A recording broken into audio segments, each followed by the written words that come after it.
오늘 할 내용은 생각보다 그렇게 어려운 내용도 아니고요.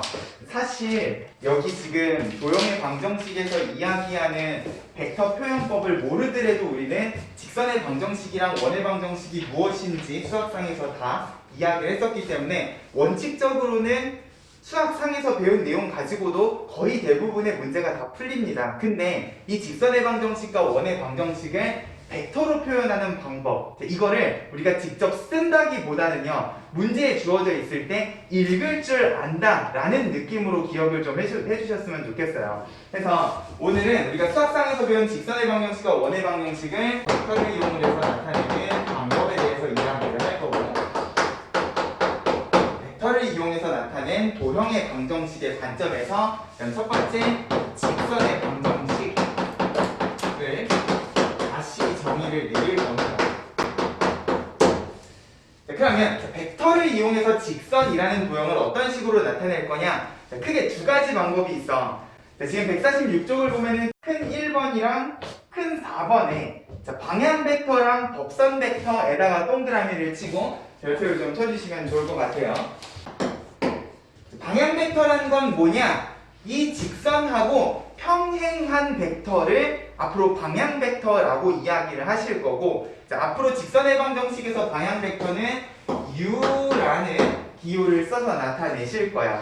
자, 결국 어떤 u라는 벡터가 몇 콤마 몇 성분의 형태로 주어져 있게 되면 이 방향 벡터랑 평행한 직선의 방정식을 이제 평행 조건을 이용을 해서 나타내고자 하는 거죠. 그래서 여기 지금 방향 벡터 u라는 거를 저 밑에 146쪽의 큰 2번을 보면은 u1, u2라고 정의를 해놨어요. 그럼 이런 식으로 어떤 직선의 방향을 나타내는, 결국 내가 구해야 되는 직선하고 평행한 벡터가 주어져 있게 되면 이제 얘를 어떤 식으로 나타내 주실 거냐? 자, 우리 도형의 방정식은 항상 움직이는 점을 수학상에서는 움직이는 점의 자취의 형태로 P라는 점을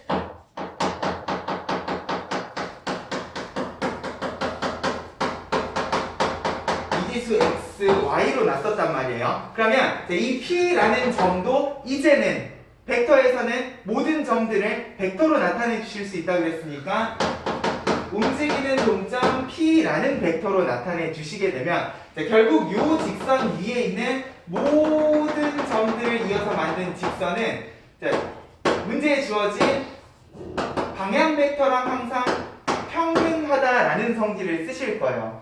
근데 기본적으로 우리가 직선이라는 걸 구하려면은 수학 중에서는 직선의 방정식 구할 때 어떻게 했었어? 한 점과 기울기의 형태로 줬었단 말이야. 그냥 직선과 평행한 벡터 하나가 주어진다고 해서 내가 직선의 방정식을 구하실 수는 없으니까, 방향 벡터가 있으면 직선 위에 한 점 A라고 하고 여기에는 X1, Y1이라고 했네.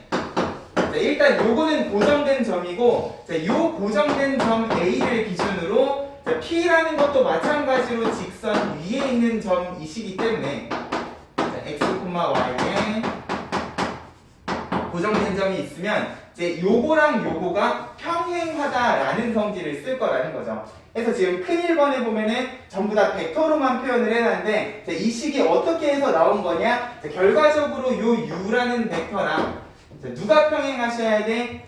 요 지금 두 점 A랑 P를 연결한 벡터가 평행하셔야 되다 보니까 A, P라는 벡터랑 U가 평행하다에서부터 정리를 하신다는 거야.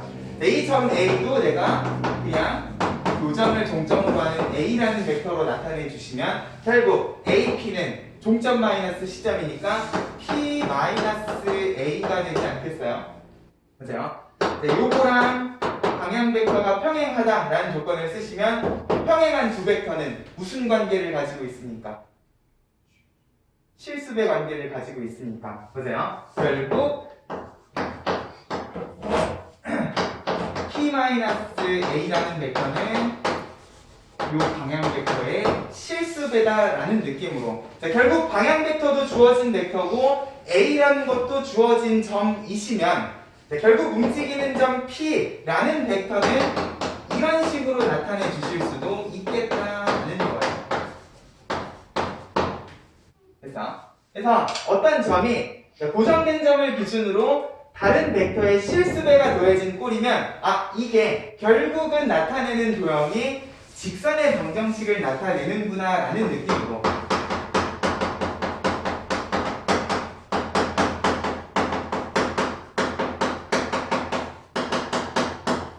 기억을 해주시면 될 건데, 실질적으로 우리가 이런 벡터 방정식을 쓰실 일은 거의 없기 때문에 우리는 지금 벡터뿐만 아니라 각각의 방향 벡터랑 움직이는 점 그리고 직선 위의 한 점을 성분의 형태로, 좌표의 형태로도 나타냈으니까, 그러면 요거를 어떤 식으로 나타내 주실 수도 있느냐, P-A는요 결국 요거 빼기 요거니까 X-X1 그리고 Y-Y1이라고 나타내 주실 수도 있겠죠.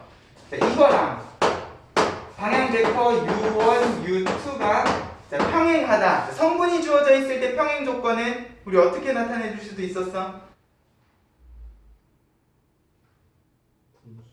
그치? X 성분 B랑 Y 성분 B가 같다. 결국 성분 B의 형태로도 나타내 주실 수가 있었단 말이야. 결국 요 두 벡터가 평행하다를 성분의 관점에서 생각을 하면 X 성분 B U1분의 X-X1 그리고 U2 분의 Y-Y1 이런 형태로도 나타내 주실 수가 있다고요. 그죠? 이렇게 되면은 자연스럽게 비례식의 형태로도 이 직선의 방정식을 나타내 주실 수 있다는 소리고, 이게 결과적으로는 어떤 관계식이 되는가? 우리가 수학상에서는요 한 점과 기울기가 주어져 있을 때 수트에서 접선의 방정식 구할 때 이거 연습 되게 많이 하셨잖아. y는 기울기에 x-x좌표 플러스 y좌표 꼴로 직선의 방정식을 나타냈단 말이에요. 근데 내가 얘네 둘이가 평행하다를 나타내는 요 비례식을 가지고 식을 조금만 정리를 해보면 양변에 u2를 곱하고 y1만 넘겨주시면 요 비례식은 y는 꼴로 정리를 할 수 있는 식도 되신단 말이야. 맞아요? U1 분모에 U2를 곱해서 분자로 나타내 주시면 U1 분의 U2에 X-X1 그리고 플러스 Y1 해가지고 마치 우리가 수학상에서 구했던 요거랑 되게 비슷한 느낌의 식을 만들어 주실 수도 있다고요. 그러면 지금 요 앞에 곱해진 U1 분의 U2는 직선의 무엇이라고 생각을 해줄 수도 있겠냐? 기울기라고 이야기를 해주실 수도 있다는 거예요. 왜? 우리 성분으로 나타내어진 벡터는요 항상 시점이 어디에 계셔?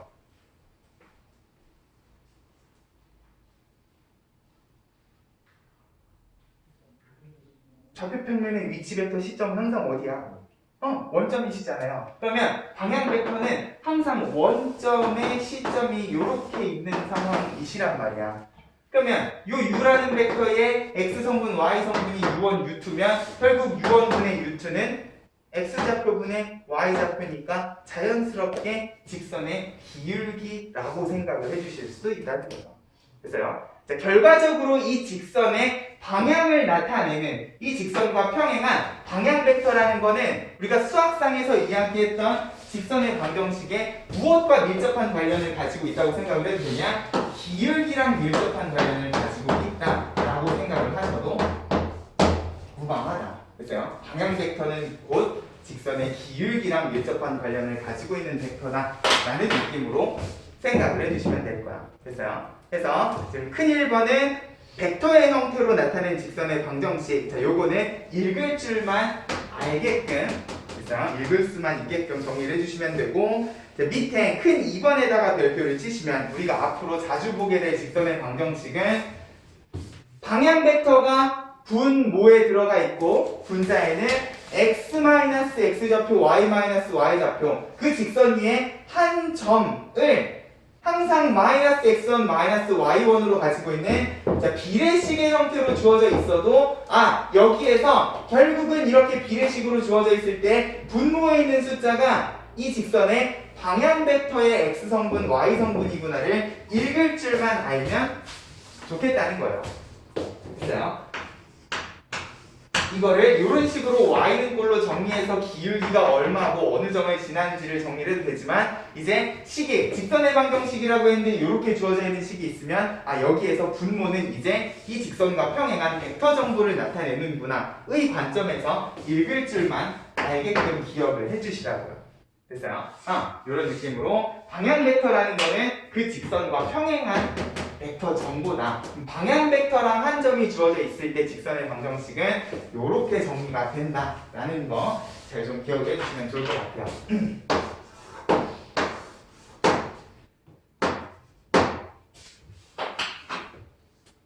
됐죠?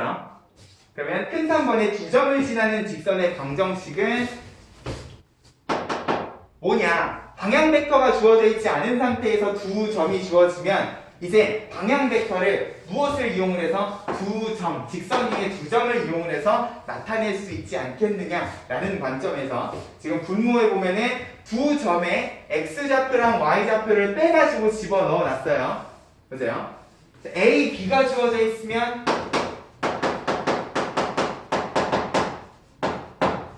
결국 b-a, a, b 벡터는 결과적으로 이 방향 벡터랑 평행한 벡터가 되실 거기 때문에 만약에 방향 벡터가 주어져 있지 않고 두 점이 주어져 있어도 이 두 점 가지고 마찬가지로 방향 벡터를 찾는 게 가능하시다.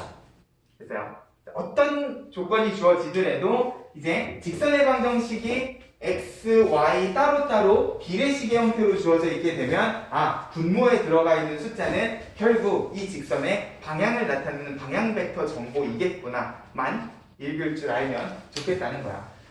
그러면 큰 4번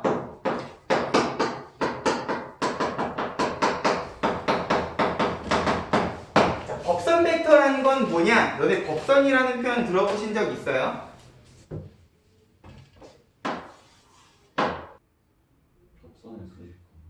그쵸? 우리 수학2에서 잠깐 지나가는 말로 이야기했었어요. 어떤 곡선이 있고 접선이 있으면 이 접선과 수직한 직선을 생각해보니까 내가 2차 곡선 하면서 한번 이야기했었네. 보세요. 자, 법선이라는 거는 항상 수직한 직선을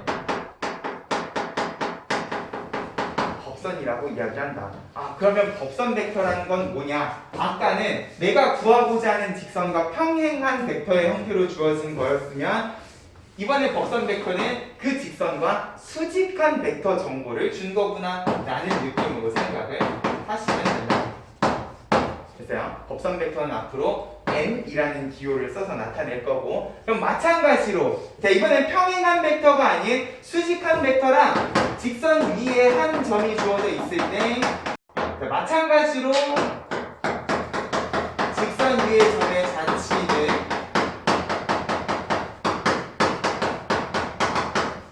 어떤 식으로 이야기를 해줄 수가 있을 것인가.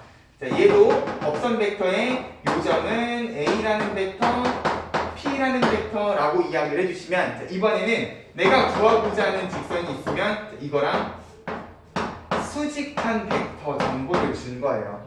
됐어요? 직선 위에 점 A가 있고 직선 위로 움직이는 점 P가 있으면 자, 이 P는 어디 위를 움직여도 항상 이 법선 벡터랑 AP는 수직하다라고 이야기를 해주실 수 있지 않아? 보세요. 근데 우리 두 벡터가 수직하면 무엇 가지고?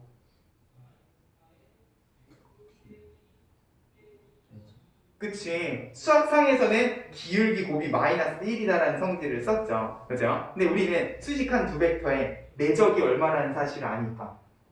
그치. 0이라는 사실을 아니까 수직한 두 벡터는 내적을 하면 자, 결국 AP 벡터는 분점 마이너스 C점 P 마이너스 A가 되실 거고 이제 거기에 자, 법선 벡터를 곱하면 항상 내적은 0이겠구나 라는 느낌으로 됐어요. 자, 그러면 이것도 마찬가지로 직선을 나타내는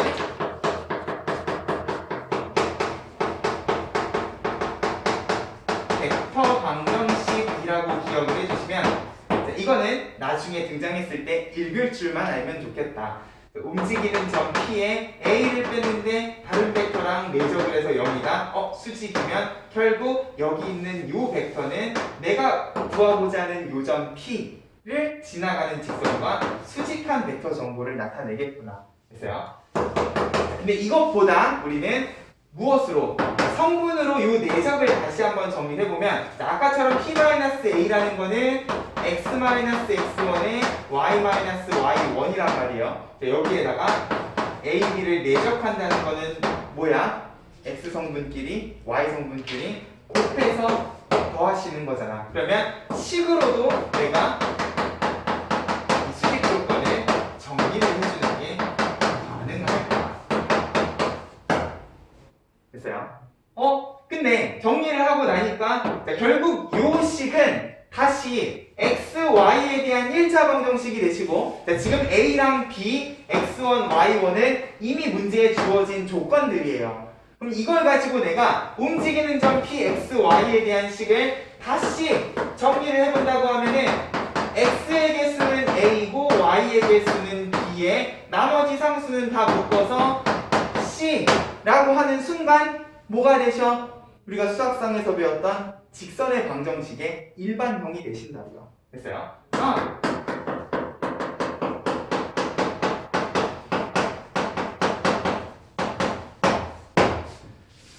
자, 그럼 여기에서 우리가 이제 어떤 정보를 뽑아내실 수도 있어야 되냐? 수학상에서는 그냥 x, y에 대한 일반적인 1차식으로만 끝냈어요. 근데 중요한 건 잘 생각해보면 우리가 수학상에서 이렇게 일반형으로 주어진 상태에서 무엇에 대한 이야기를 했었냐? 위치관계에 대한 이야기를 했었단 말이에요. 자, 두 직선의 위치관계를 일반형의 형태로 정리를 하고 싶다 라고 하면 한 점에서 만난다. 뭐였어? 기울기가 다르다였어요. 맞아요? 근데 그 기울기가 다르다를 수학상에서 어떤 식으로 정리를 했었냐? x 개수의 비율하고 y 개수의 비율이 다르다라는 식으로 정리를 했었다고요. 평행하다는 뭐였어? 기울기가 같다였는데 자, 매번 얘를 y는 꼴로 정리해서 기울기를 뽑아내기가 매번 번거로운 일이기 때문에 자, 기울기가 같다를 이렇게 x 개수 b랑 y 개수 b의 형태로 정리를 했었단 말이에요. 맞아요? 자, 심지어 두 직선의 수직에 대해서도 이야기를 했었잖아. 아까도 이야기했죠. 맞아요? 수학상에서는 기울기 곱이 마이너스 1이다 라는 식으로 정리를 했는데 이 부분 우리가 일반형에서 수직 조건은 잘 쓰지 않았지만 자, 수학상 책을 보면은 이런 식이 하나 적혀 있을 거예요. 자, 결국 기울기 곱이 마이너스 1이다를 x의 개수랑 y의 개수의 관점에서 정리를 다시 해보면 x의 개수 곱과 y의 개수 곱을 더해서 0이다라는 식이 분명히 수학상에도 적혀 있었거든. 자, 이제 이거를 그냥 단순히 기울기의 관점이 아니라 벡터의 관점으로도 해석을 해주실 수가 있다는 거야. A, B는 어디에서부터 나온 거야? 이 직선이랑 수직한 벡터에서부터 나온 정보란 말이에요. 그러면 이제 직선의 일반형이 주어져 있을 때에 x의 개수랑 y의 개수는 어떤 벡터 정보이시다? 내가 구하고자 하는 직선과 수직한 벡터 정보를 가지고 있겠구나.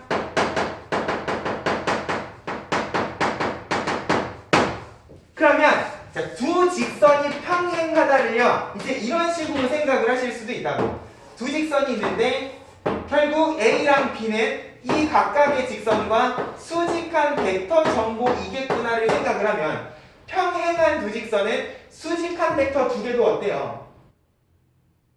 평행이시잖아. 맞아요? 이 직선은 법선 벡터가 A, B고 이 직선은 법선 벡터가 A', B' 다. 그러면 이 두 벡터가 평행하면 우리 아까 평행 조건 하지 않았니? X 성분 D, Y 성분 B가 같다. 그럼 자연스럽게 요 부분의 요거, 요 부분의 요거가 같다라는 식을 벡터의 평행으로도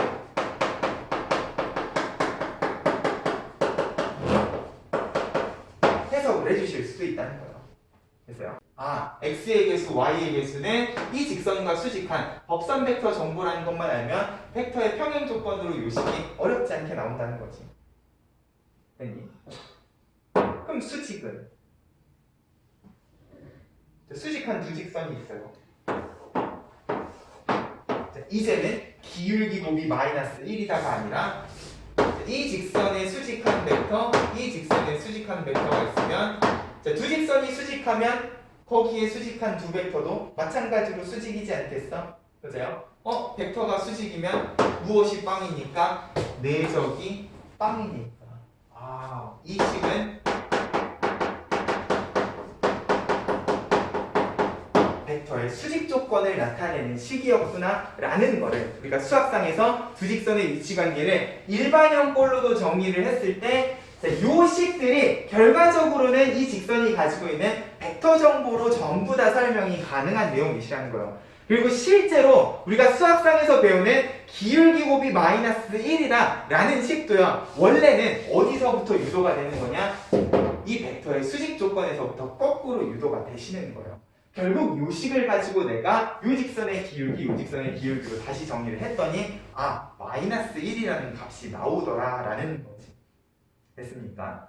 그래서 이제는 직선의 방정식이 주어져 있을 때 수학상이 아니라 벡터의 관점에서도 읽으실 줄 알아야 된다. xy가 좌우변에 비례식의 형태로 주어져 있다. 그러면 우리는 어디를 눈여겨보셔야 되냐? 분모를 눈여겨보셔야 되고. 그래서 xy에 대한 일자식 일반형꼴로 주어져 있어도 일반형이네 가 아니라 무엇을? xy의 개수를 눈여겨보셔야 된다는 거예요. 그래서요, 비례식의 분모 그리고 일반형의 x개수, y개수 정보를 눈여겨보면서 이제 이 직선 안에서 벡터 정보를 뽑아가지고 정리하는 연습을 해주셔야 된다. 됐어요? 요게 147조 큰 4번부터 148조 큰 5번에 걸쳐서 잘 정리가 되어 있습니다. 됐죠? 그냥 녹색 박스만 보면 식이 어디서 많이 본 것 같은, 그냥 별거 아닌 것 같은 느낌이 드시지만 자, 큰 2번의 녹색 박스의 분모 동그라미 치고 방향 벡터라고 꼭 메모해 놓으시고 148조 큰 5번의 녹색 박스에 A, B에다가 동그라미 치고 법선 벡터라고 메모를 해 놓으시라고요. 이제는 직선의 방정식이 XY에 대한 관계식으로 주어져 있을 때에도 그 관계식 안에서 벡터 정보를 뽑아내는 일들을 해주셔야 된다. 그리고 148조 빈자리에다가 요거 이거 수학상에서 이야기했었던 두 직선의 위치 관계도 다시 한번 정리를 하면서 수학상에서 이야기했던 요 모든 조건들이 결국은 벡터랑 관련된 조건들이었구나 라는 것까지 기억을 해주시면 좋겠다. 자, 그러면 이 방법을 이용을 해서 내가 직선의 방정식을 어떻게 세우는가 한번 보세요. 150쪽에 필수예제 16번. 자, 직선 뿅뿅하고 평행하고 근데 직선이 이런 식으로 xy가 좌우변에 비례식의 형태로 주어져 있으면 어디를 눈여겨보셔라? 분모를 눈여겨보셔라. 자, 근데 여기에서도요, 조심하셔야 되는 거는 xy의 부호 좀 조심하셨으면 좋겠어요. 자, 우리 직선의 방정식의 xy에는 아무것도 안 붙어 있으시거든요. 그럼 결국 내가 여기에서 방향 벡터라는 거를 뽑아내고 싶으시면 분자에 y에 마이너스가 붙어 있으면 이 마이너스는 분모로 이렇게 보내주시면 좋겠다는 거지.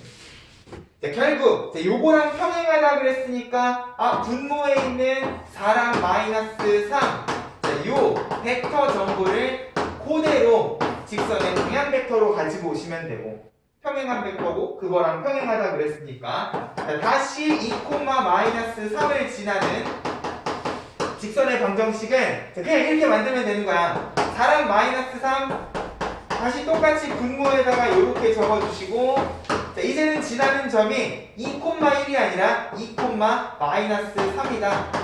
이런 느낌으로 지나가는 점만 분자에다가 표시를 해주시면 된다는 거지.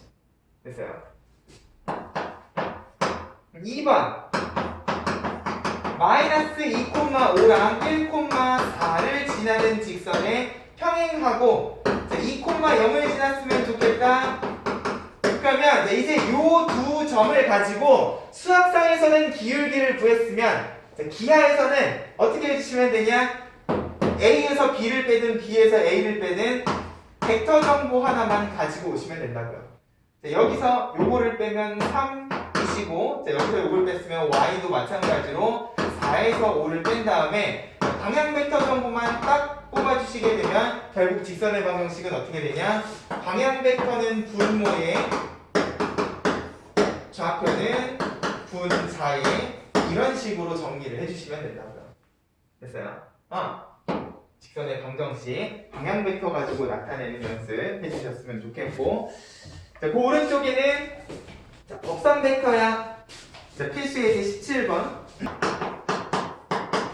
자, 항상 지나는 점 하나는 주어져 있는 상황에, 자, 이번에는 이렇게 생긴 직선이랑 수직했으면 좋겠대요. 자, 근데 여기도 지금 y에 마이너스 붙어 있으니까 마이너스 1 묶어서 분모로 보내버리시면, 자, 여기에서 우리가 가져갈 정보는 뭐다? 분모에 있는 2랑 마이너스 1이다. 이번엔 평행이 아니라 수직이라 그랬으니까, 자, 이 벡터를 그대로 법선 벡터라고 생각을 하는 직선의 방정식은 어떤 식으로 만들면 되냐? 이번에는 법선 벡터 x성분 y성분을 xy의 개수로 세팅을 하시고, 지나가는 점은 방향 벡터 때랑 마찬가지로 빼기꼴로 이렇게만 적어주시면 자연스럽게 요 점을 지나면서 요 벡터의 수직한 직선의 방정식도 만들어 주실 수가 있다는 거지. 됐죠? 어려운 내용 아니니까 정리하는 연습 딱 한 번씩만 해주시면 좋을 것 같아요. 자, 괄호 2번. 자, 이거 표현 조심하셔야 돼요. 자, 이번에는 직선이 일반형으로 주어져 있는데, 자, 요거에 평행하다 그랬어. 근데 얘는 지금 비례식이 아니라 일반형이시란 말이에요. 그럼 여기에서 x개수, y개수 1, 마이너스 3을 뽑았으면 얘는 요 직선과 수직한 벡터야. 맞아요? 그러면 요거랑 평행하다는 거는 결국 내가 구해야 되는 직선도요, 요 벡터가 무슨 벡터라는 소리야? 접선 벡터가 되신다는 소리라고. 맞아? 요거의 수직한 벡터가 주어져 있는데, 요거랑 평행한 직선을 만들고 싶으면 결국 요 벡터는 요 직선에 대해서도 마찬가지로 법선 벡터겠거니 라고 생각을 해주시면 한 점 더 법선 벡터 가지고 직선의 방정식 만드는 건 어렵지가 않다. 됐습니까? 이런 느낌으로 방향 벡터가 주어져 있을 때, 법선 벡터가 주어져 있을 때, 그리고 문제에 주어진 표현들을 꼼꼼하게, 지금이야 필수예제 16번은 누가 봐도 방향 벡터를 가지고 직선의 방정식을 만드는 문제고요. 17번은 법선 벡터 가지고 문제를 만들지만 얘네들이 이제 섞이게 되면 표현 하나하나가 주어진 벡터가 방향 벡터인지 법선 벡터인지를 결정하는 중요한 요소가 될 거기 때문에. 됐죠?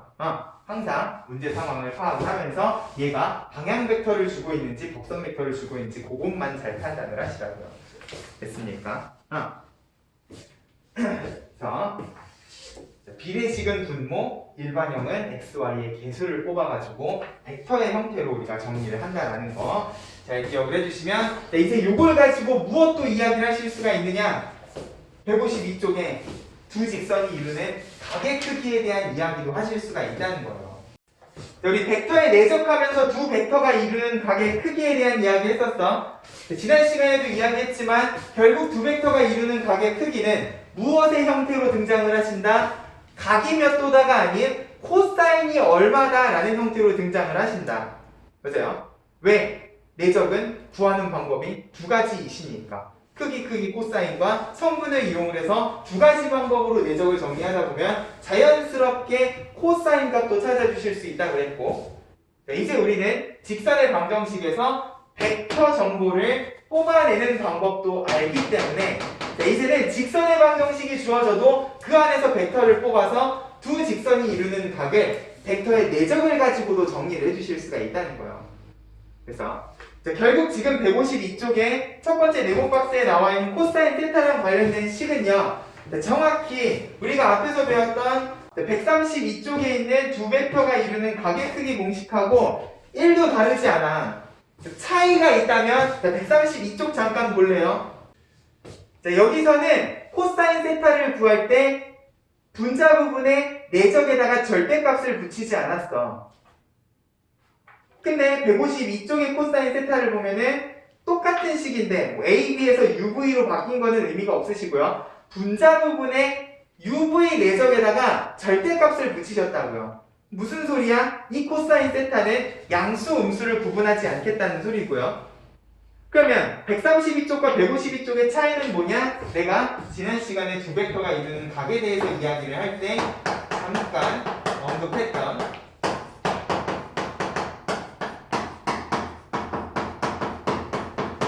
각의 범위 차이라는 거예요. 두 벡터가 이루는 각은 시점이 존재하기 때문에 몇 도부터 몇 도 사이를 생각을 하셔야 되고 180도까지를 생각을 하셔야 되고 두 직선이 이루는 각은 시점이 없는, 끝이 없는 도형이기 때문에 각의 범위를 0도에서 90도 사이만 생각을 하셔도 상관이 없다. 이게 180도까지 가게 되면 코사인 값은 예각과 둔각을 구분을 지어야 되잖아. 근데 두 직선이 이루는 각은 이게 벌어져서 이쪽이 둔각이 되잖아. 그러면 둔각이 아니라 반대쪽에 있는 예각을 구하시면 되기 때문에. 됐어요? 여기서는 부호가 중요하지만 여기서는 부호가 그리 중요하지 않다는 거죠. 됐어요? 그러다 보니까 두 직선이 이루는 각을 구할 때는 내적 공식을 이용해서 코사인 똑같이 구한 다음에 만약에 음수가 나오잖아. 그럼 마이너스는 떼고 생각을 해주셔도 상관이 없다. 이 차이만 잘 기억을 해주시면 계산 과정은 우리가 두 벡터가 이루는 각에서 했던 계산과 정확히 똑같은 계산이기 때문에 어려운 내용이 아니실 거다. 됐어요?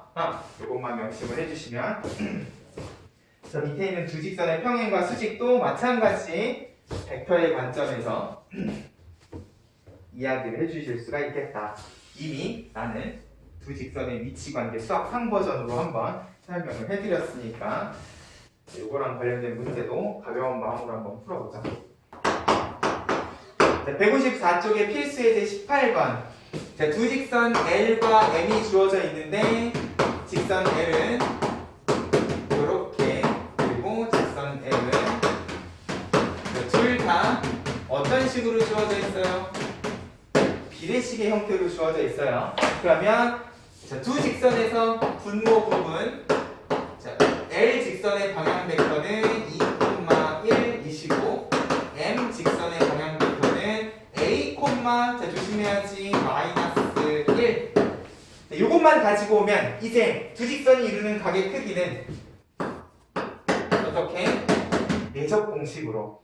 크기분의 내적이라는 점을 생각을 하면 요놈의 크기는 루트 5에 요놈의 크기는 루트 a제곱 플러스 1. 그냥 원점이랑 피타고라스 정리만 써주시면 되고, 분자 부분은 내적 2a 마이너스 1 해주시는데 두 직선이 이루는 각의 크기가 45도라 그랬어. 코사인 45도는 얼마? 2분의 루트 2. 근데 여기에서 얘는 벡터가 아니라 직선이기 때문에 무엇을 붙이는 것만 조심을 하자? 절대값을 붙이는 것만 조심을 하자. 됐어요? 실제로 문제를 풀 때는 이 절대값이 있느냐 없느냐가 무진장 중요해요. 왜? 직선이면 결국 이 절대값 때문에 45도가 되게끔 하는 A값이 두 개가 나오실 거라고요. 절대값이 뿅뿅이다 이기 때문에. 맞아요? 두 개의 값이 나올 거기 때문에 절대값 꼭 조심하면서 계산을 해주시면 되겠지. 어차피 여기 루트 a제곱이 있으니까 넘긴 다음에 양변 제곱해서 a에 대한 2차 방정식을 푸시면 될 거라고요. 됐죠? 이제 두 직선이 이루는 각을 코사인의 형태로 찾아주실 수가 있겠다. 무엇을 이용하면? 벡터를 이용하면. 됐습니까? 필수 예제 19번. 직선 L 하고 M은 평행하고 N 하고는 서로 수직이다. 자, 일단 주어진 직선들이 전부 다 어떤 형태니까? 비례식의 형태니까 우리는 방향 벡터를 뽑아 주시면 되겠지. L의 방향 벡터는 1, -2. 자, 구호 조심하셔야 돼요. 자, 직선 M의 방향 벡터는 -2, A. 그리고 직선 M의 방향 벡터는 -1, B. 맞습니까? 분자에 XY 마이너스 붙어 있는 거 조심하면서 자, 얘네 둘이는 평행했으면 좋겠다. 그럼 어떻게 하시면 돼? X성분, Y성분 B가 같다. A는 그냥 4가 되시는 거고.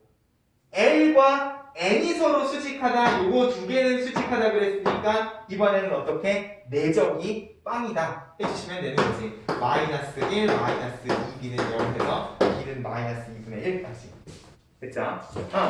내가 직선에서 벡터 정보만 뽑아줄 수 있으면 이제 각부터 평행 수직도 어렵지 않게 우리가 배운 벡터를 가지고 다 따져주실 수 있을 것이다 라는 것만 기억을 해주시면 됩니다. 직선의 방정식은 이 정도면 돼요. 읽을 줄만 알면 된다는 거지. 실제로 직선의 방정식하고 관련된 문제들을 풀 때 우리가 식을 매번 이렇게 만들지는 않을 거예요. 이거는 쓴다라는 느낌보다는 보고 읽는다라는 느낌으로 항상 분모랑 x의 개수를 눈여겨보시는 연습을 하시라고요. 됐죠? 156조 원의 방정식.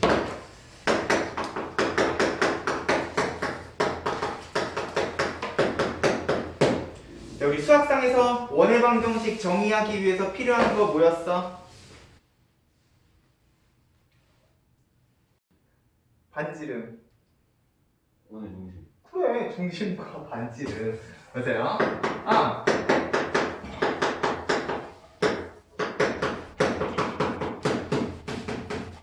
자, 벡터라고 해도 이것은 달라지지 않아요. 직선은 우리가 벡터로 표현하는 방법이 여러 가지가 있겠지만 원은 항상 중심과 반지름의 형태로 이야기를 하셔야 된단 말이에요. 됐어요? 근데 이거를 이제 벡터의 관점에서 생각을 하면 이렇게 생각을 하실 수도 있겠다라는 거죠.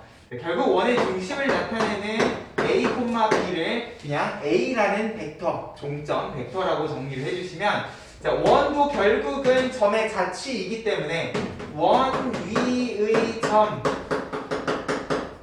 P, 자, X, Y를 P라는 벡터로 정의를 내리시면 결국 원 위의 점은 여기에 있으시고 원의 중심은 여기에 있으시기 때문에 이렇게 AP라는 벡터를 잡게 되면 얘는 무엇이 크기가 항상 R이다 라는 식을 만들어 주실 수도 있다고요. 자, 결국 AP의 크기가 R이다를 자, 마찬가지로 종점 마이너스 시점으로 정리를 하게 되면 P 마이너스 A의 크기가 R이다. 근데 우리 어떤 벡터의 크기가 주어져 있으면 무엇을 해보자고 지난 시간에 이야기했었죠? 그치? 제곱해보자 그랬으니까 자, 요 벡터의 절대값 크기를 제곱하게 되면 자연스럽게 같은 벡터의 내적으로도 나타내 주실 수가 있으니까 맞니? 자, 요렇게 두 가지 형태로 우리가 원이라는 거를 벡터 방정식으로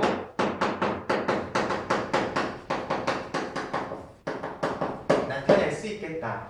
자, 결과적으로 얘는요, 뭐야? P-A이기 때문에 X-A랑 X-A랑이 아니라 X-A, Y-B 이신 거잖아요. 벡터의 크기는 루트 피타고라스 정리를 이용하면 이거 수학상에서 했던 거랑 똑같은 원의 방정식 XY에 대한 관계식으로도 나타내 주실 수가 있다고 했어요. 자, 결과적으로는 여기에서 우리가 알고 있는 원의 방정식이 유도가 되는데 우리는 이 형태를 기억을 해주시면 좋겠다는 거죠. 됐어요? 이게 어떤 형태로 등장을 하시냐? 결국 어떤 벡터의 크기가 일정하다. 자, 분명히 움직이는 점임에도 불구하고 그거를 포함하는 어떤 벡터의 크기가 일정하면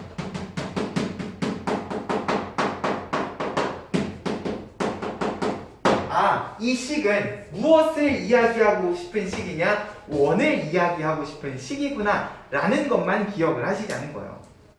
됐어요? 자, 우리 앞에서도요 잠깐 지나가는 문제로 몇 번 본 적이 있어요. 어떤 벡터의 크기가 일정하면 항상 걔는 움직이는 점이 원 위를 움직일 것이다 라는 거를 이제 읽을 줄만 알면 된다고요. 됐어요? 원의 방정식을 세우는 건 수학상이랑 크게 다르지 않으니까 이런 식이 주어져 있을 때 이게 원을 이야기하고 싶은 거구나 라는 느낌으로. 됐죠? 자, 그러면 이거랑 비슷한 느낌의 몇 가지씩을 더 정리를 해볼 건데, 자, 이게 꼭 AP가 아니더라도요. 자, 벡터 안에 움직이는 점 P에 대한 크기가 일정하다라는 식이 나오게 되면, 자, 여기는 이 R이라고 하죠. 결국 얘도요. 정리를 하고 나면 뭐가 되죠? P-A에 P-B가 될 거고, 자, 이 P-뿅뿅이니까 내가 2를 묶어서 양변 2로 나눈다고 생각을 하시면, 자, 결과적으로 이런 식을 얻어주실 수가 있다고요. P 하나에 2분의 A 플러스 B. 자, 양변 2로 나눴으니까 우변은 R이 되겠지. 그러면 이런 식은 무엇을 나타내는 식이냐? 마찬가지로 원을 나타내는 식인데 중심이 어디에 있어? A, B의 중점에 있다.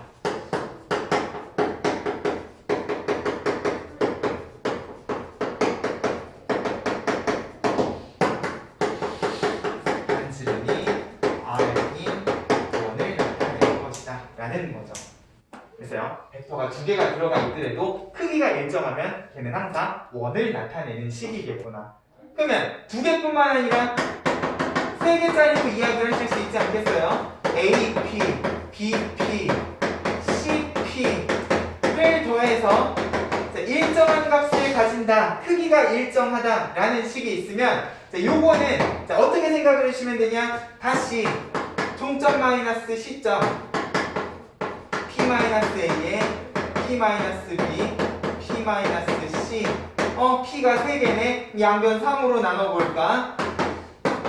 P 하나에 이번에는 3분의 A 플러스 B 플러스 C가 R이다 보니까 이번에는 중심이 어디가 계신 거야? 삼각형 ABC의 무게중심에 가 있을 거라는 거예요. 됐어요? 삼각형 ABC의 무게중심을 원의 중심으로 하고 여기 있는 상수는 3으로 나누었을 때 반지름이 되겠구나 라는 느낌으로. 됐어요? 어떤 형태로 주어지건 벡터의 크기가 일정하다. 이거는 원을 나타내고 싶은 거구나를 생각을 하면서 정리를 해보시라는 거예요. 됐어요? 그러면 중심이 어디고 반지름이 어딘지 이제 이 벡터 식만 보고도 따져주실 수가 있을 거니까. 됐죠? 됐어요?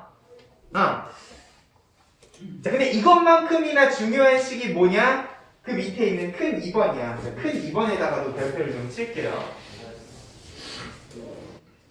지름의 양끝점이 주어진 원의 방정식 해가지고 식이 하나 주어져 있는데, 자, 우리 사실 A, B를 지름의 양끝점으로 한다. 그러면 원의 방정식 이런 식으로 안 세웠어. 자, 이 식 분명히 수학상에도 있는 식인데 우리 안 썼다고요. 맞아? 자, 어떤 식을 썼었냐? 결국 두 점이 지름의 양끝점이면 두 점의 중심 찾아서, 중점 찾아서 중심하고 두 점 사이 거리 절반 쳐가지고 그냥 반지름만 뽑았단 말이에요. 그러면 여기 있는 식은 도대체 어떤 식인가를요. 자, A라는 점이 x1, y1이고 B라는 점이 x2, y2라고 주어져 있을 때, 자, 이게 지름의 양끝점이다.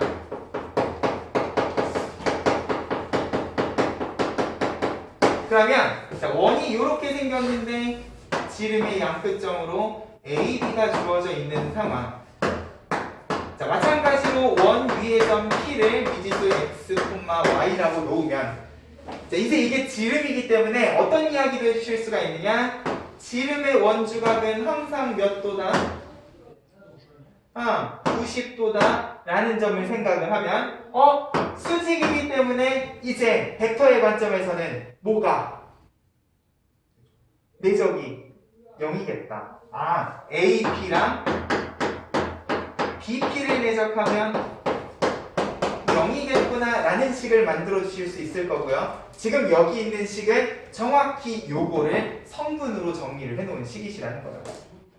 자, AP는 P-A니까 뭐야? X-X1, Y-Y1이에요. BP, P-B니까 X-X2, Y-Y2 아니야? 이거 내적하면 요렇게 둘이 곱하고 요렇게 둘이 곱해서 0이다 라는 말이에요. 됐어요? 자, 우리는 요 식이 아니라 요거를 기억하자는 거죠. 어차피 우리가 이 식을 쓰지는 않을 거기 때문에 아까 전에 직선의 방정식에서 얘기했던 것처럼 벡터 방정식은 내가 직접 쓰는 것보다 문제에 주어져 있을 때 읽는 연습을 하실 줄 알면 좋겠다는 거죠. 자, 결국 원을 나타내는 두 가지 다른 표현을 기억을 해주시면 좋겠다. 움직이는 점 기준으로 이번에는 내적이 0이다 라는 식이 주어져도 결국 이것은 무엇을 이야기하고 싶은 거다? 원의 방정식을 이야기하고 싶은 거다. 그러면 내적이 0이면 여기 지금 고정된 A, B는 자연스럽게 뭐라고 생각을 해주시면 돼? 이 원의 지름 양끝점이라고 생각을 해주시면 돼요. 읽을 줄만 알면 거꾸로 우리 이제 뭐 해주시면 되냐? 이 A점, B점 중점 찾고 두 점 사이 거리 이용해서 반지름만 뽑아주시면 된다고요. 됐어요? 이 내적식을 이렇게 쓰시는 게 아니라 이걸 읽고 원이라는 걸 파악했으면 그리고 A, B가 지름의 양끝점이라는 것만 체크를 해주셨으면 원의 방정식은 그냥 우리가 수학 상에서 했던 것처럼 똑같이 구해주시면 될 거라는 거야. 됐죠? 자, 읽는 연습이 중요한 거예요. 오늘 이야기하는 도형의 방정식들은 전부 다 주어진 벡터식들을 읽고 얘가 무슨 도형을 나타내고 있는지 그리고 어떤 정보를 이야기하고 싶은지만 읽을 줄 알면 된다는 거지. 됐어요? 그러면 그 옆에 있는 문제는 전혀 어려운 문제가 아니시라는 거예요.